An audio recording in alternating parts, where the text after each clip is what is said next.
اگلا جو واجبات نماز میں سے وہ ہے تشہد.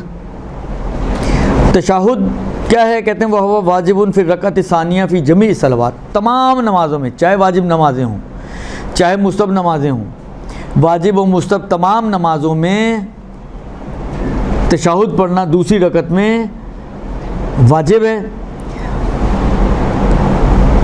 اگر یہ نماز 2 رکعتی ہے تو دوسری رکعت میں تو چاہے 2 رکعتی ہو چاہے 4 رکعتی ہو چاہے 3 رکعتی ہو، دوسری رکعت میں ہر حال میں واجب ہے، چاہے واجب نماز ہو چاہے مستحب نماز ہو.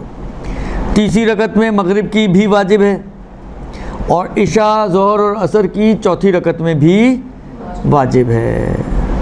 بس دوسری رکعت میں تمام نمازوں میں، تیسری میں مغرب میں، اور چوتھی میں ظہر، عصر اور عشاء میں. ان نمازوں میں اسی ترتیب کے حساب سے جو بیان کیا، واجب ہے کہ انسان تشہد کو انجام دے. اسی طریقے سے کہتے ہیں کہ جب آپ نماز احتیاط پڑھتے ہیں، چاہے وہ 1 رکعت ہی ہو یا نماز وتر جو پڑھی جاتی ہے،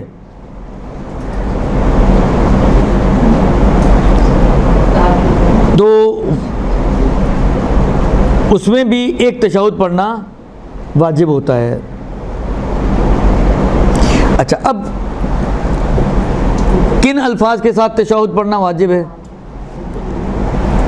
دیکھیں، میں ایک بات آپ کی خدمت میں، ابھی اس کو پڑھنے سے پہلے میں ایک بات آپ کی خدمت میں عرض کروں. یہ ایک ہمارے معاشرے کا، اب آپ اس کو کہیں المیہ، آپ اس کو کہیں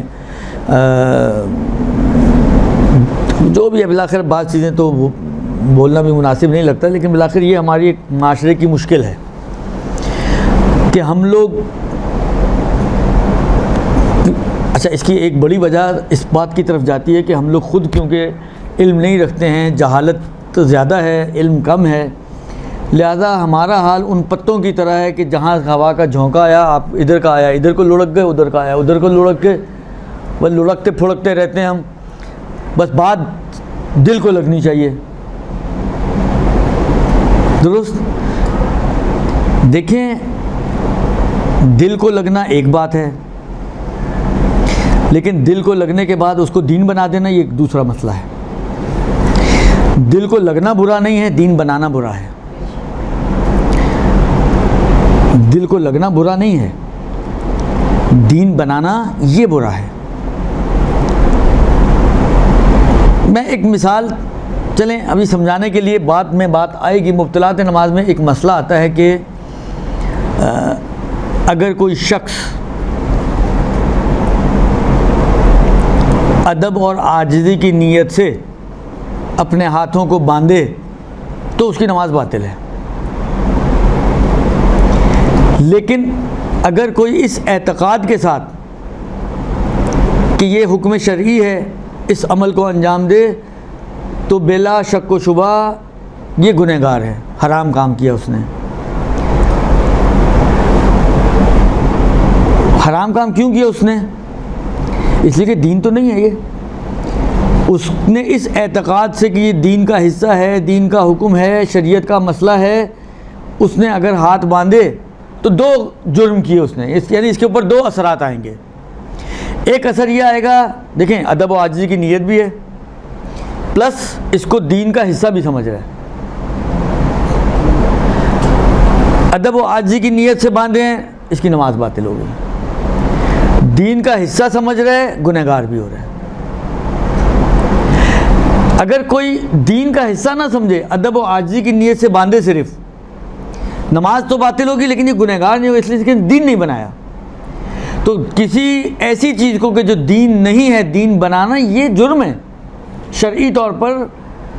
خدا کی نگاہ میں اسی کو ہم بدعت بولتے ہیں، اسی کو ہم بدعت بولتے ہیں کہ آپ ادخال ما لیس من الدین فی الدین، جو چیز دین نہیں ہے اس کو دین میں ڈالنا، یعنی دین بنانا، یہ ہے بدعت.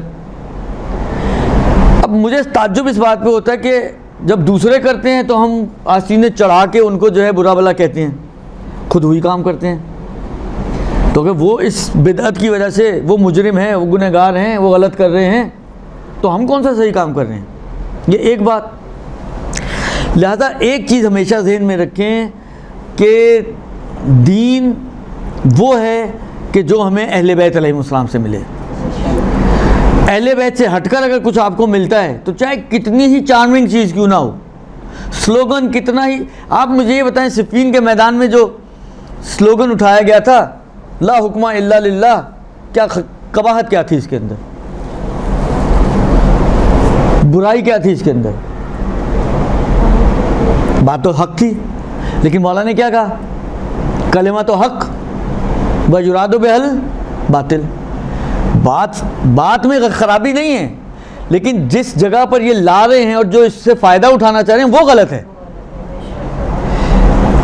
یعنی بات ایسی ہے کہ علی جیسا شخص بھی اس بات کا منکر نہیں ہے, لیکن مس یوز کر رہے ہیں اس بات کو. کلمہ حق تھا کہ حکم فیصلہ خدا کرے گا, منتہا فیصلہ خدا کرے گا, اس کو لے کر کہاں آ رہے تھے اپنے مفاد میں استعمال کرنے کے لیے, علی کے مقابل میں لے کر آ رہے تھے اس کو. مگر ہو سکتا ہے, مگر یہ بات معقول ہے کہ جس طرف علی ہو خدا علی کے مقابل میں ہو, ایسا ہو ہی نہیں سکتا. اگر یہ ہو جائے تو پھر رسول خدا کی اس حدیث کو کہاں لے کے جائیں گے کہ الحق ما علین و علی ما الحق, ہو ہی نہیں سکتا کہ علی اس طرف ہو اللہ اس طرف ہو. اور یہ یہی کام کر رہے تھے, علی کے مقابل میں لے کر آ رہے تھے اس کلمے کو, اس نعرے کو, اس سلوگن کو. اسی لیے مولا نے کہا کہ کلمۃ الحق, لیکن یراد بہل باطل, گمراہ کر رہے ہیں تمہیں دین سے ہٹانے کے لیے اس کلمے کو استعمال کر رہے ہیں. یہی کام ہم بھی کرتے ہیں. ایک چیز ہمیشہ یاد رکھیں, عبادات, جتنی بھی عبادتیں ہیں, عبادت میں کسی بندے کو دخالت کا حق نہیں ہے, کسی بھی بندے کو دخالت کا حق نہیں ہے. عبادت خدا نے جیسی کہی ہے ہمیں ویسی ہی انجام دینی ہے. آپ ایک ذرہ بھی اس میں کمی اور زیادتی نہیں کر سکتے. اس بات کو کہ عبادت میں کمی اور زیادتی نہیں کی جا سکتی, اس کو علمی زبان میں کہا جاتا ہے کہ عبادات توقیفیاں ہیں. توقف سے نکلا توقیف, توقف رکھتی ہیں, یعنی خدا کے بیان کی محتاج ہیں, اس پہ متوقف ہیں. خدا بتائے گا کہ نماز پڑھنی ہے تو کیسے پڑھنی ہے, خدا بتائے گا تو روزہ رکھنا ہے تو کیسے رکھنا ہے, خدا بتائے گا کہ حج کیسے کرنا ہے. اپنے پاس سے میں نہ حج کے جو چیزیں خدا نے بتائی ہیں نماز کے لیے, روزے کے لیے, حج کے لیے, نہ میں اس میں پلس کر سکتا ہوں نہ میں اس میں مائنس کر سکتا ہوں. جو چیز جتنی بولی ہے اس میں ایک ذرہ میں پلس اور مائنس, ایک لفظ پلس اور مائنس نہیں کر سکتا. آپ کو الحمد پڑھنے کو کہا خدا نے قرآن میں, الحمد بھی بتائیے کہ یہ الحمد, آپ کہیں یار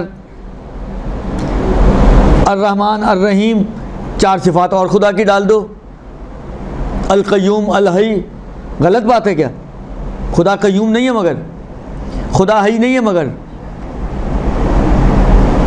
ڈال سکتے ہم؟ کیوں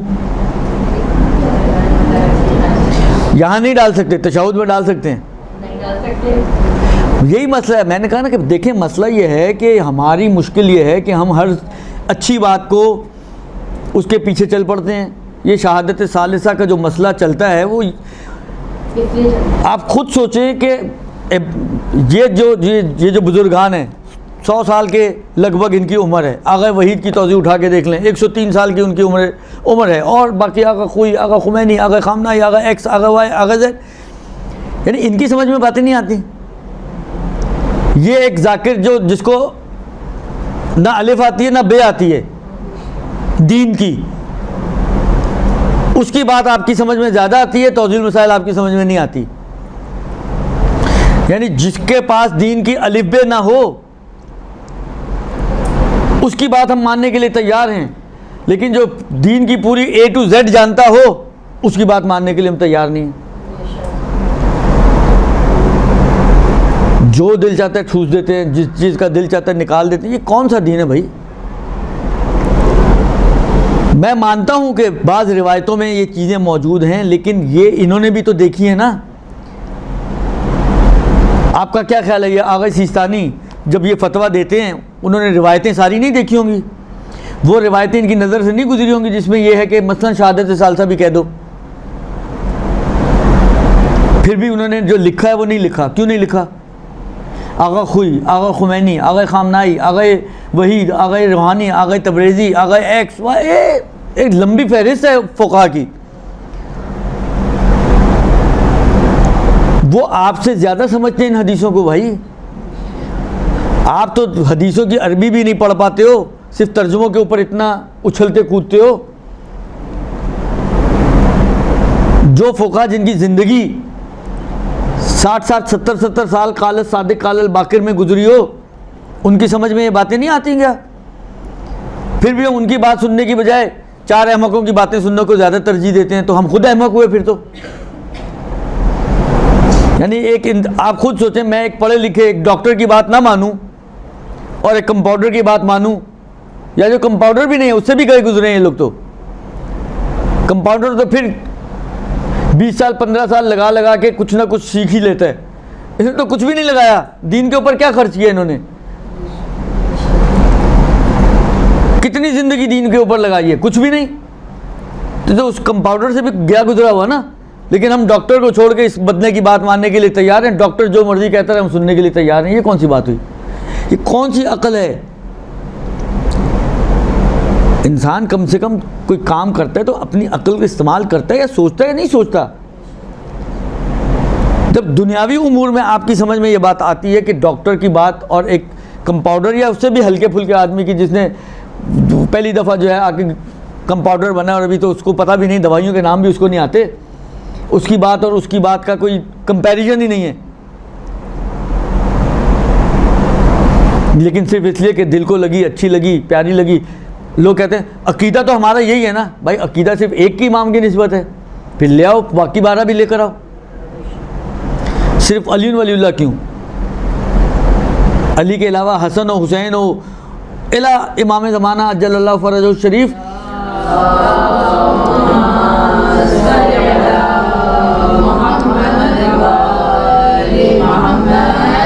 ان سب کی ولایتوں کو ہم نہیں مانتے کیا؟ مانتے ہیں نا. تو لے آؤ ان کو بھی.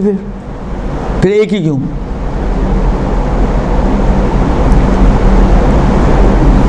لہذا ہمیں کم سے کم اتنا سمجھدار، اتنا دیندار ہونا چاہیے کہ جو عملی گراؤنڈز ہیں، عملی میدان ہے، اس کے اندر ہمیں اس فقیہ کی بات ماننی جس کی آپ تقلید کر رہے ہیں. آپ کی سمجھ میں آئے تب بھی، نہیں سمجھ میں آئے تب بھی، اس لیے کہ وہ جانتا ہے ہم نہیں جانتے. ہم تقلید اسی لیے کرتے ہیں کہ ہم جاہل ہیں. تقلید کرنے کا مطلب یہ ہے کہ ہم اقرار کریں کہ ہم جاہل ہیں، آپ عالم ہیں، ہمیں نہیں پتہ، آپ کو پتہ ہے.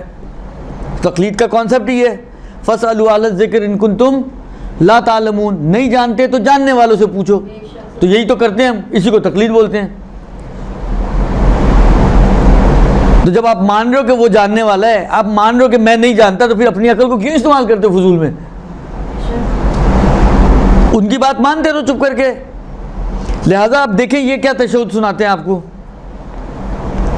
کہتے ہیں کہ تشہد کا جملہ یہ ہے، اشہد ان لا الہ الا اللہ وحدہ لا شریک لہ واشہد ان محمدا عبدہ ورسولہ اللہم صلی علی محمد وآل محمد. وہی جو معروف و مشہور تشہد ہے جو آپ لوگ پڑھتے ہیں اپنی نمازوں میں، اسی کو انہوں نے بھی ذکر کیا. اور ائمہ کے کلمات میں بھی یہی ہے، ائمہ کے کلمات میں بھی یہ ہے. لہذا کیا کریں گے ہم؟ پھر کہتے ہیں کہ تشہد کو سیکھنا اگر ممکن ہو تو سیکھنا واجب ہے تاکہ نماز پڑھ سکے انسان. لیکن اگر کسی مجبوری کے تحت مثلا وقت تنگ ہے، مثلا ابھی بالغ ہوا ہے یا بالغ ہوئی ہے بچی، اب وقت اتنا نہیں ہے، آخر وقت ہے نماز کا، ابھی سیکھنے کی مہلت نہیں ہے، تو ایسی صورت میں فرماتے ہیں کہ جس طریقے سے بھی وہ پڑھے کہ جو کہلائے کہ یہ اس نے تشہد پڑھا ہے، تو وہ کافی ہو جائے گا.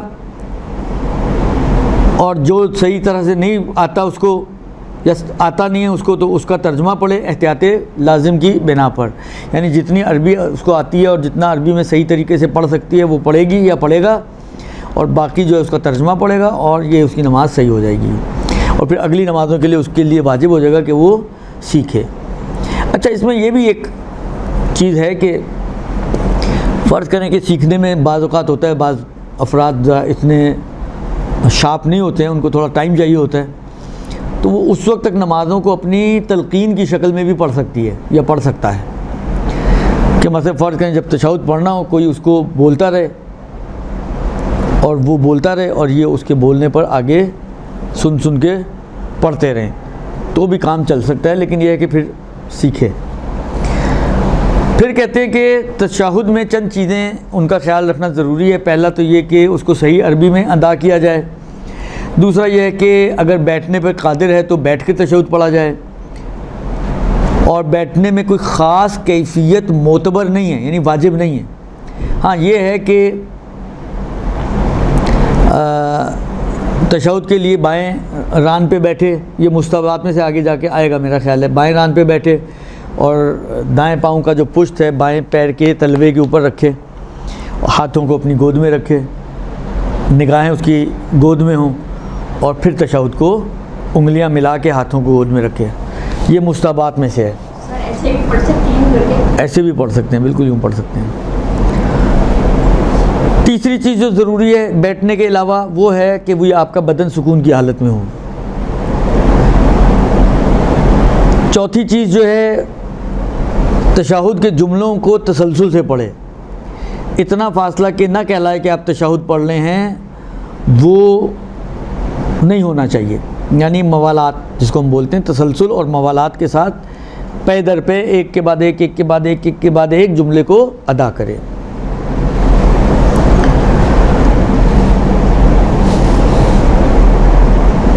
اسی طریقے سے کہتے ہیں کہ اگر کوئی شخص تشہد بھول جائے اور اس کو اگلے رکوع میں جانے سے پہلے یاد آ جائے، تو اس کے لیے ضروری ہے کہ پلٹے، تشہد کو انجام دے، اور اس کے بعد پھر کھڑا ہو کے وہی الحمد و سورہ، ممکن ہے اس کو سورہ پڑھتے ہوئے یاد آئے، لیکن وہ بعد والی چیزیں دوبارہ سے پڑھنی پڑیں گی اس کو، ٹھیک ہے۔ اور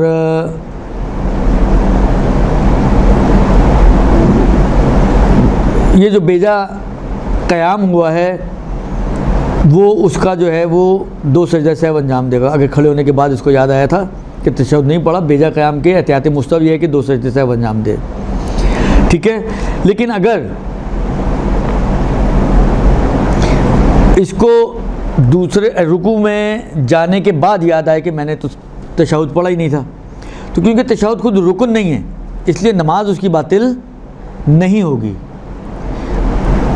رکوع میں کیونکہ جا چکا ہے لہذا وقت تدارک ختم ہو چکا ہے، تدارک تو نہیں ہو سکتا، لہذا اب اس کے لیے احتیاط یہ ضروری ہے کہ یہ اس تشہد کی نماز کے بعد قضا انجام دے، اور نماز میں کیونکہ تشہد بھول گیا تھا تو اس بھولنے کی وجہ سے 2 سجدے سہو اس کو کرنے پڑیں گے، ٹھیک ہے جی۔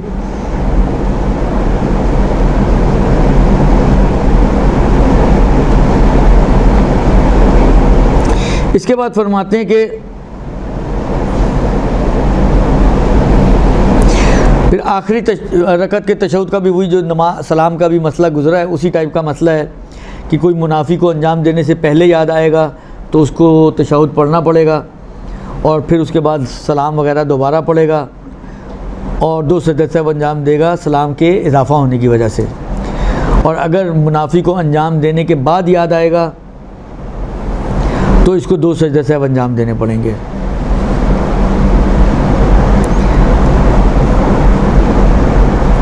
تشہد پڑھنے کے بعد اگر شک کرے کہ صحیح طرح سے میں نے ادا کیا ہے یا نہیں، کوئی قرات کے اندر کوئی مسٹیک ہو گئی ہے یا نہیں ہوئی ہے، یا تسلسل کا میں نے خیال رکھا یا نہیں رکھا، اگر تشہد پڑھنے کے بعد اس بات کا شک کرے کہ میں نے صحیح طرح سے انجام دیا ہے یا نہیں، تو یہ اپنے شک کی پرواہ نہیں کرے گا۔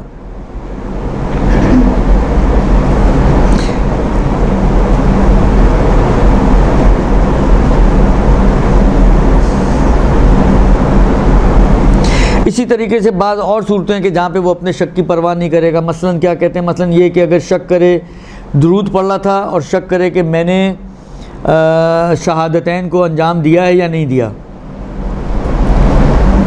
اشہد ان لا الہ الا اللہ و اشہد ان محمد، یہ میں نے پڑھا ہے یا نہیں پڑھا. کب شک کرے؟ جب وہ درود پڑھ رہا ہو. درود میں شہادتین کا شک کرے ایک، یا جب وہ شک کرے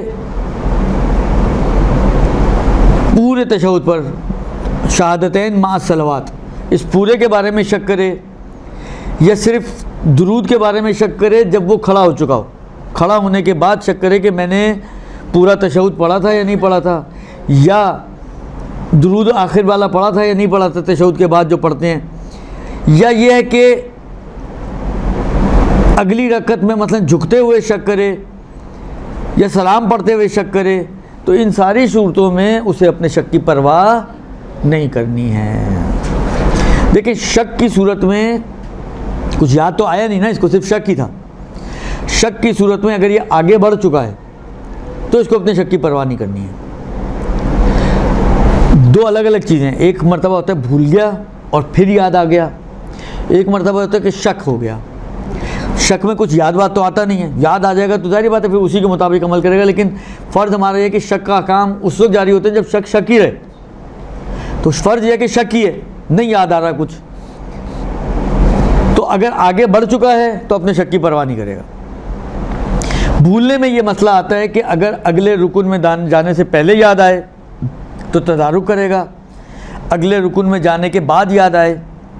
اگر رکن تھا تو نماز باطل ہو جائے گی، اگر غیر رکن تھا تو نماز صحیح ہو جائے گی. ٹھیک ہو گیا جی؟ سر ایک چیز تھی، یہ جو شک کی بات کر رہے ہیں، اگر ہم سجدے میں شک کریں رکوع سے پہلے کہ ہم نے ایک سجدہ کیا ہے یا دونوں کر لیے، ایک سجدہ تو ہم نے کیا تھا، شک کی صورت میں پرواہ نہیں کرنی ہے، نہیں کرنی ہے، چاہے ہم قرات کر رہے ہوں یا رکوع سے پہلے ہی کرنی چاہیے. جی ہاں. اس کے بعد فرماتے ہیں کہ اگلا جو واجب ہے وہ ہے سلام. کہتے ہیں کہ ہر نماز کے آخری اینڈ پہ تشہد کے بعد، آخری رکعت کے تشہد کے بعد سلام پڑھنا واجب ہے. ٹھیک ہے؟ سلام میں بھی معتبر یہی ہے جو تشہد میں انہوں نے کہا کہ صحیح عربی میں ادا کیا جائے، سکون کی حالت میں بیٹھا ہوا ہو. اچھا، اب سلام میں آپ دیکھیں 3 جملے ہیں. پہلا جملہ السلام علیکہ ایھا النبی ورحمۃ اللہ وبرکاتہ، السلام علینا وعلی عباد اللہ الصالحین، السلام علیکم ورحمۃ اللہ وبرکاتہ. یہ پہلا سلام مستحب سلام ہے. پہلا سلام مستحب ہے. مستحب کا مطلب کیا ہوا؟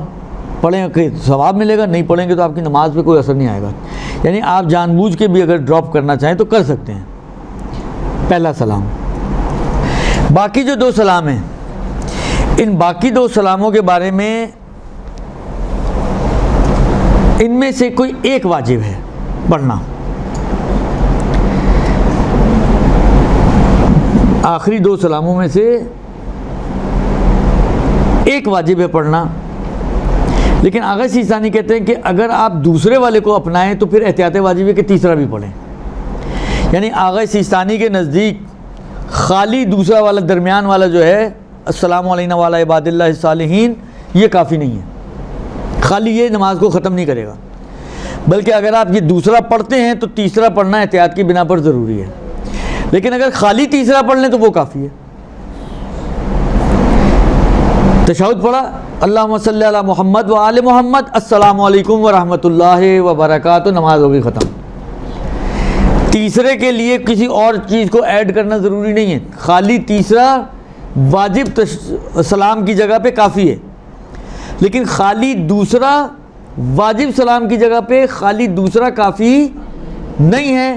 اگر آپ دوسرا پڑھیں تو احتیاط یہ ہے کہ تیسرا بھی پڑھیں. بس یا تو 2-3 پڑھیں یا خالی 3 پڑھیں. نتیجہ یہ بنے گا، پہلا ڈراپ کر سکتے ہیں، دوسرا ڈراپ کرنا چاہیں کر سکتے ہیں، خالی تیسرا پڑھ لیں. لیکن اگر کوئی کہے کہ میں صرف دوسرا پڑھوں تو وہ کافی نہیں ہے، بلکہ دوسرے کے ساتھ تیسرے کو بھی آپ کو ایڈ کرنا پڑے گا احتیاط کی بنا پر. ٹھیک ہو گیا جی. یہ ہے جی سلام.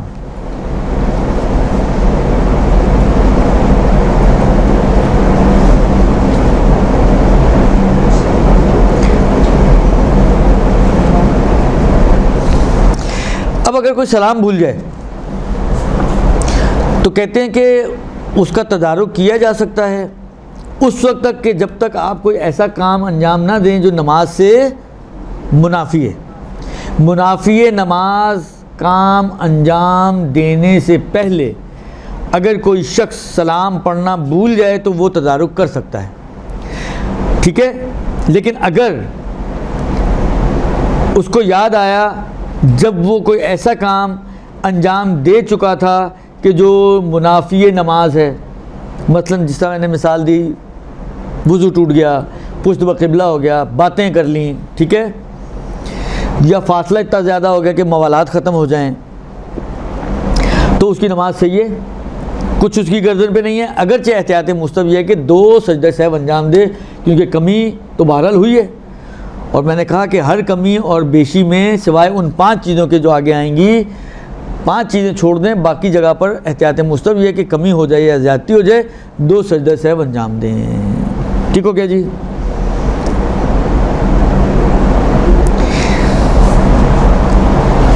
اگر سلام تو پڑھا ہے یہ مجھے یاد ہے، لیکن شک اس کو صحیح پڑھے یا صحیح نہ پڑھنے کے بارے میں ہو، یا یہ شک ہو کہ جب پڑھ رہا تھا تو جسم تو نہیں ہل رہا تھا، صحیح عربی سے ادا کیا، اس ٹائپ کا شک ہو، یہ پتہ ہے کہ پڑھا ہے، لیکن شک اس کے صحیح پڑھے جانے یا صحیح نہ پڑھے جانے کے بارے میں ہو کہ صحیح پڑھا ہے یا صحیح نہیں پڑھا، تو ایسی صورت میں کہتے ہیں کہ یہ اپنے شک کی پرواہ نہیں کرے گا.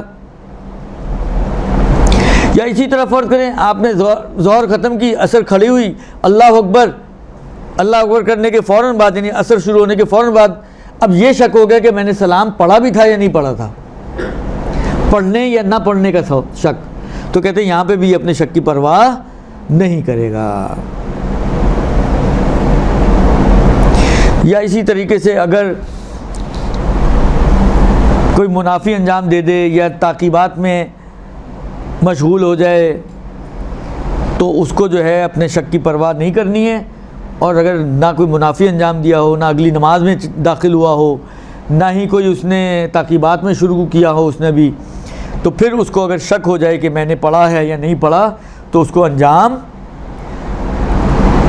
دینا پڑے گا، ٹھیک ہے. یہ ہو گیا جناب علی آپ کا سلام. اس کے بعد جو ہے اس کو پورا ہی کر ڈالیں آج، ترتیب اور موالات. سلام اگر دوسری رکعت میں 4 رکعت ہو اور دوسری رکعت میں سلام پڑھنے غلطی سے پوچھا اگر اس طرح سے ہو جائے، سجدہ سہو ہوگا، وہ بعد میں آئے گا. اگلا جو واجبات میں سے ہے وہ ہے ترتیب اور موالات. دیکھیں یہ 2 الگ الگ چیزیں، ایک چیز ہے ترتیب، ایک چیز ہے موالات. ترتیب کا مطلب وہ ہے کہ نماز کو اسی سیکوینس کے ساتھ کہ جو بیان ہوا ہے، پہلے تکبیرۃ الاحرام، نیت، پھر تکبیرۃ الاحرام، اس کے بعد آپ الحمد سورہ پڑھتے ہیں، اس کے بعد آپ رکوع کرتے ہیں، اس کے بعد پھر کھڑے ہوتے ہیں، اس کے بعد سجدے میں جاتے ہیں، پہلا سجدہ، پھر بیٹھتے ہیں، پھر دوسرا سجدہ، یہ 1 رکعت ہو گئی. اسی طرح سے دوسری رکعت، دوسرے سجدے کے بعد بیٹھ کے تشہد پڑھیں گے، 2 رکعت کے ہے تو سلام پڑھیں گے، 3 رکعتی ہے تو پھر کھڑے ہو جائیں گے، تسبیحات 4، رکوع، سجدے، پھر تشہد و سلام پڑھیں گے، 4 رکعت ہے تو تشہد و سلام پڑھے بغیر کھڑے ہو جائیں گے، پھر ایسی ہی ایک اور رکعت ایڈ کر کے ایٹ دا اینڈ تشہد و سلام. یہ ہے ترتیب. رکوع کو سجدے سے پہلے نہیں کر سکتے، بعد میں نہیں کر سکتے، پہلے تو کرنا ہوتا ہے، بعد میں نہیں کر سکتے. سجدے کو آپ کہیں جی میں تشہد کے بعد کروں گا، لیکن یہ وہی چیز ہے جو میں ابھی عرض کروں، یہ توقیفی ہے، اپنی مرضی سے نہ چینج کر سکتے ہیں، نہ کم کر سکتے ہیں، نہ بڑھا سکتے ہیں، کچھ نہیں کر سکتے. یہ توقیفی ہے، یعنی جو جیسا بتایا گیا ہے آپ کو ویسا ہی کرنا ہے. آپ بڑی خوش ہیں، آپ فرض کریں آپ کا رزلٹ آیا، پاس ہو گئیں، A1 گریڈ آ گیا، پتہ نہیں کیا ہو گیا کیا نہیں ہو گیا، آپ اتنی خوش ہیں, آپ نے کہا میں اللہ میاں آج ظہر کی 4 کی بجائے میں 5 رکعتیں پڑھوں گی. پڑھ تو لیں گی آپ, وہ 5 کی 5 اللہ میاں نے اٹھانی ہے اور ٹھک کر کے آپ کی طرف پھینک دینی ہے, رکھو اپنے پاس, مجھے نہیں چاہیے. اگلی دفعہ فیل بقول ان کے. درست بھائی, کیوں بھائی, نماز ہی تو پڑھی ہے, نماز ہی پڑھی ہے نا, کوئی گانا تو نہیں سن لیا کہ اللہ میاں ناراض ہو رہے ہیں. نماز میں بھی اب ناراض ہوگا اللہ میاں, وہ اس لیے ناراض ہوگا کہ جیسی بولی تھی ویسی نہیں پڑھی. وہ ناراضگی کی وجہ نماز نہیں ہے, نماز کی ہاں ناراضگی کی وجہ یہ کہ بات نہیں مان رہے تم, نالائق انسان ہو تم. درست, تو نالائکیاں ہمیں چھوڑ دینی چاہیے, اللہ کے مقابل میں تھوڑے سے اتنا لائق بن جائیں کہ جو کہتا ہے خدا اس کی سن لیں, اپنے دل کی باتیں نہ کریں. اب وہی والی بات ہے کہ ہمیں مسئلہ یہاں پر سب سے بڑا جو کھڑا ہوتا ہے وہ یہ ہوتا ہے کہ ہمیں پتہ کیسے چلے گا خدا چاہتا کیا ہے, چاہتے خدا کیا ہے, کہاں سے پتہ چلے گا. خدا کہ اگر آپ خدا سے پوچھیں اور خدا اب حالہ اگر آپ سے بات چیت کرے بالفرض, فرض المحال لیس بمحال, تو خدا کہے گا بابا میں نے اپنی چاہت کو سمجھانے کے لیے یہ قرآن نازل کیا ہے اور یہ اہل بیت بھیجے تمہارے پاس. اگر میری چاہت ما تشاؤون الا ان یشاء اللہ, میری چاہت ان سے سمجھو, ان سے پوچھو, ان سے سیکھو, قرآن سے سمجھو. آپ کہیں گے اللہ میاں قرآن تو آتا ہی نہیں ہے, عربی تو آتی نہیں ہے, ہم تو رمضان میں بھی ترجمہ پڑھتے ہیں یا وہ درود والا قرآن پڑھتے ہیں. تو کیسے پتہ چلے گا بھائی؟ اہل بیت ہیں, پروردگارہ اہل بیت تو اس وقت ہمارے درمیان ایک آخری فرد ہے جو ہمارے درمیان موجود نہیں ہے. موجود نہیں سے مراد یہ کہ پردہ غیبت میں, ویسے تو وہ اس دنیا میں موجود ہیں لیکن پردہ غیبت میں نہ جان نہ پہچان, کہاں ہوں گے کہاں نہیں ہوں گے, نہ ان کی جگہ کا پتہ, نہ ان کا عطا, نہ پتہ, نہ فون نمبر, نہ موبائل نمبر, کچھ بھی نہیں معلوم. اور اگر سب کچھ پتہ چل بھی جائے تو چلیں ڈائریکٹ اگر آپ کی بات چیت ہو تو وہ تو امام ہیں, آپ سے اردو میں بھی بات کر لیں گے, لیکن جو ان کی حدیثیں ہیں وہ تو عربی میں ہیں. تو وہی والی بات ہے, ہمیں اگر عربی آتی ہوتی تو ہم قرآن بھی سمجھ سکتے تھے, تو وہ بھی سمجھ میں نہیں آتا, تو یہ کہاں سے سمجھ میں آئیں گی؟ تو پھر خدا کیا کہے گا؟ خدا کہے گا جو جس کو یہ چیزیں سمجھ میں آتی ہیں نا جا کے اس سے پوچھ لو. وہی جو میں نے بھی آیت پڑھی نا, فَاسْأَلُوا أَهْلَ الذِّكْرِ إِن كُنتُمْ لَا تَعْلَمُونَ, وہی اسی کو ہم تقلید بولتے ہیں. کوئی نئی چیز تھوڑی ہے, کوئی انوکھی چیز تھوڑی ہے.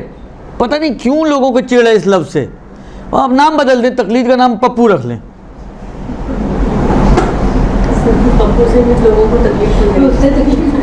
تو جس سے نہیں ہوتی, اب میں کچھ نام لینا نہیں چاہتا لیکن جس سے نہیں ہوتی وہ رکھ لیں بھائی. ارے میں نے کہا نا کہ ہم اپنی زندگیوں میں ہزاروں کام ایسے ہیں جو تقلید کی بیس پہ, یعنی اسی کانسیپٹ پہ چلا رہے ہوتے ہیں. آپ ڈاکٹر کے جاتے ہیں, میں نے کئی دفعہ یہ باتیں کہی, آپ ڈاکٹر کے جاتی ہیں یا نہیں جاتی ہیں؟ کیوں جاتی ہیں؟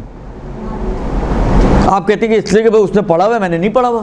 اس کو میڈیکل سائنس آتی ہے, مجھے تو میڈیکل سائنس کی الف بھی نہیں آتی. پھر آپ اس کے پاس جاتی ہیں, اس کو کہانیاں سناتی ہیں اپنی, وہ ایک بڑا نسخہ لکھ کے دے دیتا ہے, 4 ٹیسٹ لکھ دے گا, ایکس رے کر دے گا, پتہ نہیں کیا کیا کچھ. گالیاں ضرور نکالیں گے یار, یہ تو کم بخت ان لوگ اتنے مہنگے مہنگے ٹیسٹ لکھ دیتے ہیں, ایکس رے لکھ دیتے ہیں, دوائیاں دیکھو تو وہ فیسیں دیکھو تو, گالیاں ضرور نکالیں گے لیکن کروائیں گے. وہ مرتے کیا نہ کرتے والی بات ہے نا, کروائیں گے. اب چاہے ادھار لینا پڑے, چاہے وہی والی بات ہے ڈاکہ ڈالنا پڑے, کریں گے تو صحیح. کیوں کریں گے بھائی؟ نہ کرو, وہ ڈاکٹر نے لکھ کے دیے. تو یہاں اگر یہ بات سمجھ میں آتی ہے, وہ تو بیچارہ آپ سے پیسے بھی نہیں مانگتا, آپ اس کو استفتاء بھیجتی ہیں, کبھی آیا آگے سے جواب اتنے پیسے اس اکاؤنٹ میں جمع کرواؤ پھر جواب آئے گا.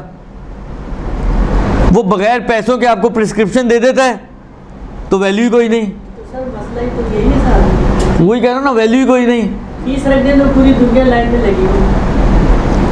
اب کہنے کا مقصد صرف اتنا ہے کہ دیکھیں یہ ایک بہت ہی نیچرل سا عقلی طور پر سمجھ میں آنے والا پروسیس ہے کہ بھائی تمہیں نہیں آتا تو جس نے سیکھا ہے اس سے پوچھ لو. اور یہ میں نے کہا نا, اپنی زندگی کے ہر قدم پہ یہی کام کرتے ہیں. آپ کو کسی کہیں جا رہے تھے, کسی شادی میں جا رہی تھی, اب نہیں ہال کا پتہ چل رہا, کیا کرتے ہیں آپ؟ واپس آ جاتے ہیں, 10 آدمیوں سے پوچھتے ہیں کہ کہیں بھٹک نہ جائیں ہم. ایک اتنی سی شادی ہال کے لیے 10 آدمیوں سے آپ پوچھتے ہیں کہ بھٹک نہ جائیں, دین میں کچھ آتا پتہ ہی نہیں ہے. بھٹکتے ہیں تو بھٹکتے رہیں. یہ جو آپ پوچھ رہے ہیں اور اس کے پوچھنے پہ عمل کر رہے ہیں, چاہے وہ آپ کو غلط جگہ پہ پہنچا رہا ہو, لیکن کریں گے نا عمل. آپ کو تو نہیں پتا صحیح بول رہا ہے غلط بول رہا ہے, وہ تو وہاں جا کے پتہ چلے گا, لو میں نے کچھ پوچھا تھا اس نے کہیں اور بھیج دیا. لیکن کرتے ہیں نا عمل انسان, اسی کو تقلید بولتے ہیں. کیونکہ تقلید اگر اتنی بری چیز ہے, اتنی چڑ ہے آپ کو تقلید سے, نہ کریں. کرتے ہیں وہاں پر تقلید. میں نے کہا نا, کون سا زندگی کا ایسا شعبہ ہے جہاں پہ ہم تقلید کے محتاج نہ ہوں, جس میں ہماری اپنی کوئی معلومات نہ ہو. ہر جگہ کرتے ہیں. تو یہ بھی اسی کانسیپٹ کے اوپر بیس کرتا ہے, کوئی نئی چیز نہیں ہے, کوئی انوکھی چیز نہیں ہے. ہمیں نہیں معلوم, دین ہم نے نہیں سیکھا, قرآن عربی میں ہمیں نہیں آتا, روایتیں عربی میں ہمیں نہیں سمجھ میں آتی, جن کی سمجھ میں اچھا پھر چلیں آپ کہیں جی ترجمے. اول تو ترجمے پہ عمل کرنا خود ایک تقلید ہے, اس لیے کہ ترجمہ آپ نے خود تو نہیں کیا نا, کسی نے کیا آپ اس کی بات مان رہے ہیں, تو یہی تو تقلید ہے. تو ترجمے پہ عمل کرنا خود ایک تقلید ہے. لیکن مشکل صرف یہ نہیں ہے چلے ہم تھوڑی دیر کے لیے اس کو بھی کہیں چلو چل جائے گا, لیکن مسئلہ یہ ہے کہ روایتیں جب ٹکراتی ہیں ان کو کیا کریں گے.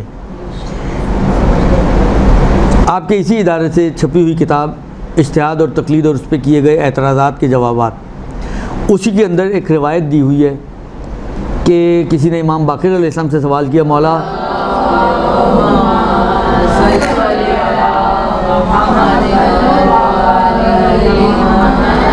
خرگوش کا گوشت کھا سکتے ہیں نہیں کھا سکتے. مولا نے کہا نہیں. مفہوم روایت بتا رہا ہوں, ہو سکتا ہے جملے الگ ہو تو آپ کل کو آ کے میری گردن پکڑ لیں, اس میں تو یوں لکھا ہوا آپ نے تو یوں کہا تھا, لیکن مفہوم روایت بتا رہا ہوں. کچھ دنوں بعد کسی اور نے آ کے پوچھا تو امام نے کہا کھا لو. اب اس کا کہاں لے کے جائیں گے, کھاؤ یا نہ کھاؤ, یا آدھا کھا کے چھوڑ دو, کھا بھی لیا اور نہیں بھی کھایا. دل چاہے تو کھا لو. یہ ایسی روایتیں جن کا آپس میں جس کو نا ہماری فارسی میں ایک, ہماری تو نہیں, یعنی جب ہم وہاں تھے تو استاد نقل کیا گیا تو فارسی میں ایک لفظ استعمال کرتے ہیں شاخ بے شاخ, یعنی بالکل ٹکرا رہی ہیں. جیسے دو بکرے جب لڑائی کرتے ہیں, ٹکرے مارتے ہیں ایک دوسرے کو, وہ ہیں شاخ بے شاخ. شاخ کہتے ہیں سینگ کو. آپ کو تو فارسی آتی ہے ماشاءاللہ, درست. شاخ بے شاخ ہونا یعنی بالکل مقابلے میں ایک دوسرے کے ٹکر کے. ان روایتوں کا کیا کریں گے, ان روایتوں کو کہاں لے کے جائیں گے. مجھے صرف اس حصے کا یہ جو اجتہاد اور تقلید کے مخالف ہے نا, اس کا جواب بس دے دیں مجھے, باقی سب حل ہو جائے گا. وہ روایتیں دیکھیں, مجتہد کے پاس فارمولاز ہوتے ہیں. مجتہد کے پاس پہلے سند دیکھے گا. فرض کریں ایک روایت کی سند صحیح ہے, ایک روایت کی سند ہی خراب ہے, تو وہ آنکھیں ویسے ہی اسے کہے گا یہ صحیح ہے, یہ غلط ہے, ختم ہوگی کہانی. ایک کسوٹی ہے نا اس کے پاس. اس کے علاوہ بھی سند بھی دونوں کی صحیح ہو. پھر اور روایتوں میں خود اس کے علاج بتائے ہوئے ہیں کہ پہلے یہ دیکھو, پھر یوں دیکھو, پھر یوں کرو, پھر یوں چل. اب وہ اس کو تو آتا جاتا کچھ ہے نہیں. سر سب سے بڑی چیز جو ہے کہ وہ ہمارے مراجع نے ذمہ داری لی ہے. ابھی میں تو دیکھیں یہ ساری چیزوں کو میں چھوڑ رہا ہوں. ابھی یہی اگر یہی بات مان لیں کہ بھائی انہوں نے ہماری اتنی بڑی ذمہ داری لی ہے کہ وہ سمجھ میں بھی تو آئے نا, بس سمجھ میں بھی تو آئے نا. میں وہی کہہ رہا ہوں کہ مسئلہ صرف یہ ہے کہ یہ روایتوں کو کہاں لے کر جاؤ گے آپ, کیسے حل کرو گے جو الجھی ہوئی گتھیاں ہیں. دیکھیں آپ کے پاس دھاگے کی جو ریلیں نلکیاں ہوتی ہیں صاف ستھری پڑی ہوئی ہیں تو کوئی ایشو ہی نہیں ہے نا, تو کوئی بھی اٹھائے گا, کوئی بھی سلائی کر سکتا ہے. لیکن اگر نلکیاں آپس میں الجھ گئی ہوں پھر کیا کریں گے آپ. مسئلہ ان کا ہے. وہ جو صاف ستھری چیزیں اس میں تو وہ تو آپ بھی اسٹارٹ کر لیں گی, لیکن جو الجھی ہوئی چیزیں ان میں کیا کریں گے آپ. مسئلہ اصل میں یہاں آتا ہے. یہ بہت بڑا مسئلہ ہے, وہ چھوٹی چیز نہیں ہے یہ. اور آپ کہیں کہ 2 روایتیں ہوں گی, 4 روایتیں ہوں گی, ایسا بھی نہیں ہے. یار آپ مجھے صرف اتنا بتائیں, تاریخ کیلنڈر والی نہیں, تاریخ, ہسٹری, ایک واقعہ ہوا ہے یا نہیں ہوا. اب اس میں کوئی اختلاف والی چیز ہے کہ ہوا یا نہیں ہوا, کوئی اختلاف نہیں ہے, لیکن اس میں بھی اختلافات موجود ہیں تاریخ میں. میں مرا کب مرا، اب 10 آدمی ہیں، وہ کہہ رہے اس تاریخ کو، وہ کہہ رہے اس تاریخ کو، وہ کہہ رہے اس تاریخ کو، وہ کہہ رہے یہ دن تھا، وہ کہہ رہے وہ دن تھا. یہ وہ چیزیں ہیں کہ جو ایک خارجی واقعہ ہے نا، سب کے سامنے ہو رہا ہے، تو ظاہری طور پہ اگر آپ دیکھیں تو یہاں پہ تو کوئی تک ہی نہیں بنتا کہ اختلاف ہو، لیکن اس میں کتنا شدید اختلاف ہے. اور جو روایتیں ہوں جس کے اندر خاص طور پہ ایک مشینری نے باقاعدہ کام کر کے اندر ٹھوسی ہوں دوسری روایتیں، جعلی روایتیں ڈال کے ڈالی ہوئی ہوں اس کے اندر، ان کو چھانٹی کرنا، ان کو نکالنا، ان کو چننا، ان میں سے صحیح والی نکالنا، یہ کہ آسان کام ہے؟ لیکن ہماری سمجھ میں یہ باتیں آتی نہیں ہیں. خیر، تو عرض یہ کر رہا تھا کہ ترتیب اور موالات جو ہیں یہ ارکان میں سے نہیں ہیں، غیر رکن ہیں، ٹھیک ہے نا. لہذا واجب البتہ ضرور ہے کہ ترتیب کا بھی خیال رکھنا، جو ترتیب بتائی آپ کو اسی ترتیب سے نماز پڑھنی ہے، کوئی اس میں آپ پلس مائنس اپنے پاس سے نہیں کر سکتے، کمی زیادتی حرکتوں، یعنی آپ توضیح المسائل اردو میں بھی یہ مسئلے دیے ہیں، آپ اٹھا کے دیکھیے گا کہ اگر آپ ایک زیر زبر پیش بھی غلط پڑھتے ہیں یا پلس کرتے ہیں یا مائنس کرتے ہیں، آپ کی نماز باطل ہے اگر عمدن کر رہے ہیں تو. لہذا آپ کو کسی بھی قسم کا حق نہیں ہے کہ آپ ان کے اندر کوئی بھی اونچ نیچ کریں، پلس مائنس کریں، تبدیلی کریں، تبدل کریں، سیکوینس کو چینج کریں. آپ کہ میں سلام پہلے پڑھ لیتی ہوں، اب وہی والی بات ہے نا، تشہد بھی پڑھنا، سلام بھی پڑھنا، پہلے سلام پڑھ لیں بعد میں تشہد پڑھ لیں، کیا فرق پڑنا چاہیے؟ لیکن کیا فرق پڑتا ہے یہ مجھے اور آپ کو تو خبر ہی نہیں ہے، تو اللہ کو خبر ہے. لہذا اللہ نے کہا بھائی اسی سیکوینس سے پڑھنا ہے، تو انہیں پہلے تشہد پڑھنا ہے پھر سلام پڑھنا ہے. رکوع کو سجدے سے پہلے کر لیں بعد میں کر لیں، سجدے کو رکوع سے پہلے کر لیں، کیا فرق پڑنا ہے؟ نماز میں رکوع بھی آ گیا، سجدہ بھی آ گیا، آ تو گیا ہی نا، لیکن نماز باطل ہو جائے گی. اب فرق کیا پڑتا ہے یہ اللہ ہی جانتا ہے. تو جب ہمیں ہر چیز میں خاص طور پہ عبادات میں ہماری صورت حال ہے کہ کوئی چیز پتہ ہی نہیں ہے، تو اتنا فن خان بننے کی ضرورت کیا کہ اپنی مرضی سے ٹھوسیں، یہ شہادت ثالثہ بھی پڑھ لو تو یہ بھی پڑھ لو تو وہ بھی پڑھ لو تو یہ کر لو، یہ نکال دو وہ ڈال دو. یہی کام کوئی اور کرے، کچھ پلس کر دے تو ہم کہتے ہیں وہ بدعت ہوئی ہے، اور ہم پلس کر دیں تو وہ ٹھیک ہو جائے، یہ تو نہیں ہو سکتا نا. خیر، فرماتے ہیں کہ واجب ہے نماز میں کہ اس کو اسی ترتیب کے مطابق پڑھا جائے جو بیان ہوئی ہے. لہذا اگر کوئی شخص جان بوجھ کے ترتیب کو خراب کرتا ہے تو اس کی نماز باطل ہو جائے گی. اور بھولے سے اونچ نیچ ہو جائے تو وہ پہلے مسائل ان میں گزر چکا ہے کہ غلطی سے بھولے سے آپ نے سورہ پہلے پڑھ لیا، یاد آ گیا، پھر آپ کو واپس الحمد سورہ دوبارہ پڑھنا پڑے گا، وہ گزر چکے ہیں. اسی طرح موالات کہتے ہیں، وہ بھی موالات کا مطلب ہے تسلسل. ایک شکل ہے نا نماز کی، کھڑے ہو کے آپ نے نیت، تکبیرۃ الحرام، الحمد، پھر رکوع، پھر سجدہ، یعنی ایک سیکوینس سے اگر آپ انجام دیتے ہیں تو یہ نماز بنتی ہے ایک تسلسل کے ساتھ. وَإِلَّا آپ ابھی یہاں پہ سجدہ انجام دیں، گھنٹے بعد نیچے جا کے رکوع کر لیں، پھر آدھے گھنٹے بعد آپ پارک میں بیٹھ کے تشہد و سلام پڑھ لیں، تو کوئی بھی اس کو نہیں کہے گا کہ آپ نماز پڑھ لیں. تو ایک تسلسل، ایک یعنی یوں سمجھیں کہ چیزیں آپس میں جڑی ہوئی ہوں، ایک چین بنائیں آپ، جس کو ہم موالات کہتے ہیں، یعنی پے در پے ہونا، مسلسل ہونا، تسلسل کے ساتھ ہونا. اب جو بھی آپ اس کو تعبیر کرنا چاہیں، یہ بھی ضروری ہے کہ نماز میں ہو. یعنی تسلسل کا معیار یہ ہے کہ جب کوئی بھی دیکھے تو کہے کہ ہاں آپ نماز پڑھ لیں، اتنا یعنی سیکوینس ہو، سیکوینس کو اتنا نہ بکھیر دیں، توڑ دیں کہ کوئی دیکھے تو کہ نہیں آپ تو نماز تو نہیں پڑھ لیں. اتنا یہ ملا ہوا ہو، جڑے ہوئے ہوں کہ کوئی دیکھے تو کہے کہ ہاں آپ نماز پڑھ رہے ہیں.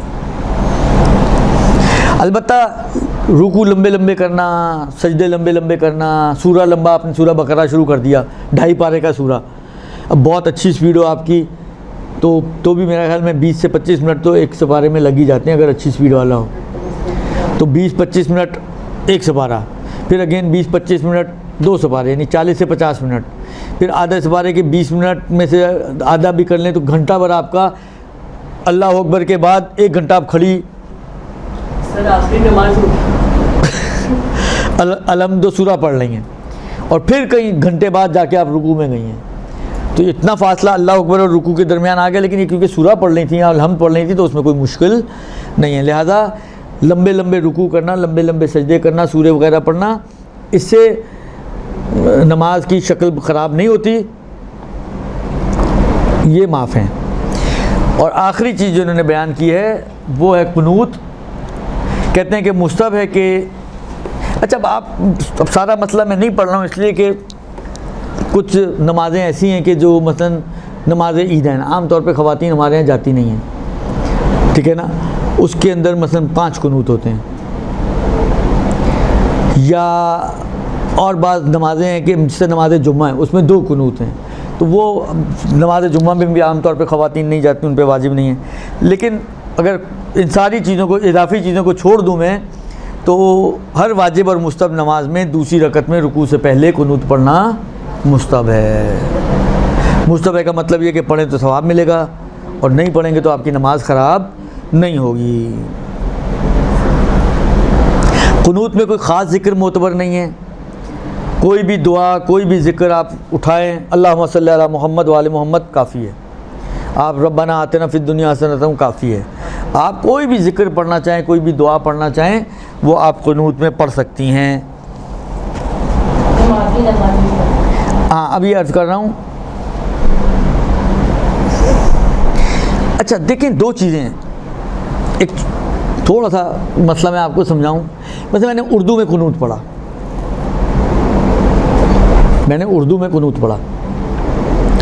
یہاں پہ 2 سوال ہیں.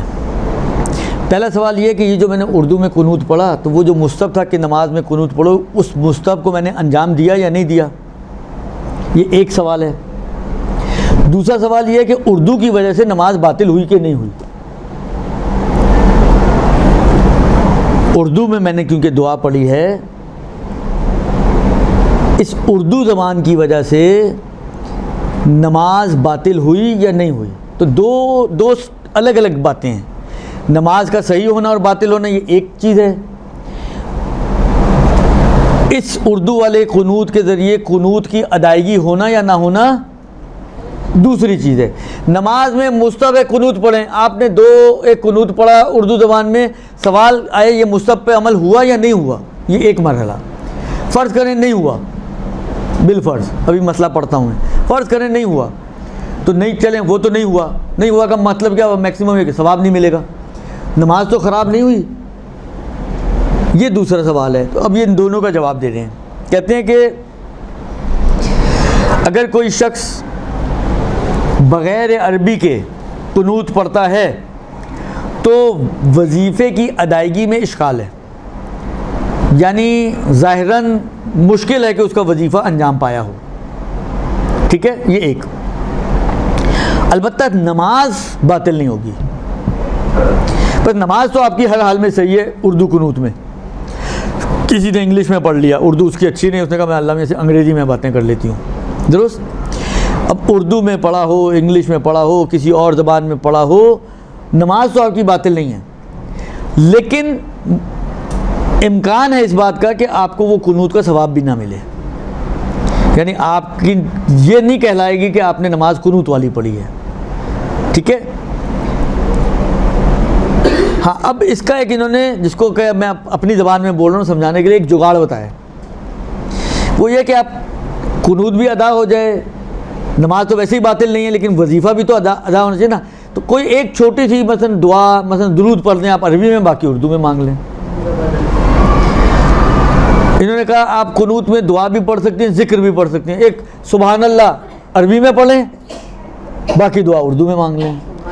یعنی ایک کوئی بھی چھوٹے سے چھوٹا جملہ جو دعا یا ذکر بنتا ہو وہ عربی میں پڑھیں اور باقی اردو میں مانگ لیں آپ.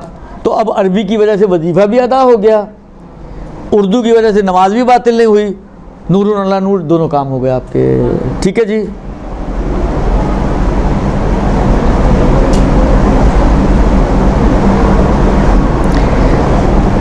اب ایک آخری مسئلہ کہ اگر کوئی شخص قنوت بھول جائے یہاں تک کہ رکوع میں چلا جائے, کیونکہ رکوع سے پہلے پڑھنا ہوتا ہے, رکوع میں جانے تک بھولا ہوا ہے, رکوع میں جانے کے بعد اس کو خیال آیا, تو کہتے ہیں مستحب ہے اس کے لیے کہ رکوع کے بعد وہ قنوت کو انجام دے, یعنی رکوع سے کھڑا ہو اور پھر قنوت انجام دے.